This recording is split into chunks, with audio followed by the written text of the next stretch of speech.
ఆదికాండము 10వ అధ్యాయము. ఇది నోవహు కుమారుడగు షేము, హాము, యాపెతను వారి వంశావళి. జలప్రళయము తరువాత వారికి కుమారులు పుట్టిరి. యాపెతు కుమారులు గోమెరు, మాగోగు, మాదయు, యావాను, తూబాలు, మెషెకు, తీరసు అనువారు. గోమెరు కుమారులు అష్కనజు, రీఫతు, తోగర్మా అనువారు. యావాను కుమారులు ఎలీషా, తర్షీసు, కిత్తీము, దాదోనీము అనువారు. వీరి నుండి సముద్ర తీరమందుండిన జనములు వ్యాపించెను. వారి వారి జాతుల ప్రకారము, వారి వారి భాషల ప్రకారము, వారి వారి వంశముల ప్రకారము ఆయా దేశములలో వారు వేరైపోయిరి. హాము కుమారులు కూషు, మిస్రాయిము, పూతు, కనాను అనువారు.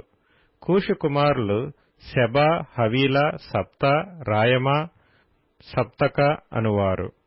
రాయమా కుమారులు షేబ, దదాను అనువారు. కూషు నిమ్రోదును కనెను. అతడు భూమి మీద పరాక్రమశాలి అయి యుండుటకు ఆరంభించెను. అతడు యెహోవా ఎదుట పరాక్రమము గల వేటగాడు. కాబట్టి యెహోవా ఎదుట పరాక్రమము గల వేటగాడైన నిమ్రోదు వలె అను లోకోక్తి కలదు. షీనారు దేశంలోని బాబెలు, ఎరెకు, అక్కదు, కల్నే అను పట్టణములు అతని రాజ్యమునకు మొదలు. ఆ దేశములో నుండి అష్షూరుకు బయలుదేరి వెళ్లి నినివేను, రహోబోతీరును, కాలహును, నీనివేకును, కాలహుకును మధ్యనున్న రెసెసును కట్టించెను. ఇదే ఆ మహాపట్టణము. మిస్రాయిము, లూదీయులను, అనామీయులను, లెహాబీయులను, నప్తుహీయులను, పత్రుసీయులను, కస్లుహీయులను, కప్తోరీయులను కనెను. ఫిలిష్తీయులు కస్లుహీయులలో నుండి వచ్చినవారు. కనాను తన ప్రథమ కుమారుడగు సీదోనును, హేతును, యెబూసీయులను, అమోరీయులను, గిర్గాషీయులను, హివ్వీయులను, అర్కీయులను, సినీయులను, అర్వాదీయులను, షెమారీయులను, హమాతీయులను కనెను. తరువాత కనానీయుల వంశములు వ్యాపించెను. కనానీయుల సరిహద్దు సీదోను నుండి గెరారుకు వెళ్ళు మార్గములో గాజా వరకును, సొదొమ, గొమొర్రా, అద్మా, సెబోయిములకు వెళ్ళు మార్గములో లాషా వరకును ఉన్నది. వీరు తమ తమ వంశముల ప్రకారము, తమ తమ భాషల ప్రకారము, తమ తమ దేశములను బట్టియు జాతులను బట్టియు హాము కుమారులు. మరియు ఏబెరు యొక్క కుమారులందరికీ పితరుడును పెద్దవాడైన యాపెతు సహోదరుడునగు షేముకు కూడా సంతానం పుట్టెను.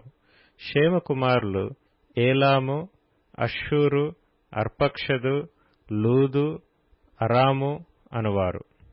అరాము కుమారులు ఊజు, హూలు, గెతెరు, మాషను అనువారు. అర్పక్షదు షేలహును కనెను. షేలహు ఏబెరును కనెను. ఏబెరుకు 2 కుమారులు పుట్టిరి. వారిలో ఒకని పేరు పెలగు. ఏలయనగా అతని దినములలో భూమి దేశములుగా విభాగింపబడెను. అతని సహోదరుని పేరు యొక్తాను. యొక్తాను అల్మోదాదును, షెలపును, హసర్మావెతును, ఎరహును, హదోరమును, ఊజాలును, దిక్లాను, ఓబాలును, అబీమాయలును, షేబను, ఓఫీరును, హవీలాను, యోబాబును కనెను. వీరందరూ యొక్తాను కుమారులు. మేషా నుండి సపారాకు వెళ్ళు మార్గములోని తూర్పు కొండలు వారి నివాస స్థలము. వీరు తమ తమ వంశముల ప్రకారము, తమ తమ భాషల ప్రకారము, తమ తమ దేశములను బట్టియు తమ తమ జాతులను బట్టియు షేము కుమారులు. వారి వారి జనములలో వారి వారి సంతతుల ప్రకారము నోవహు కుమారుల వంశములు ఇవే. జలప్రవాహము గతించిన తరువాత వీరిలో నుండి జనములు భూమి మీద వ్యాపించెను.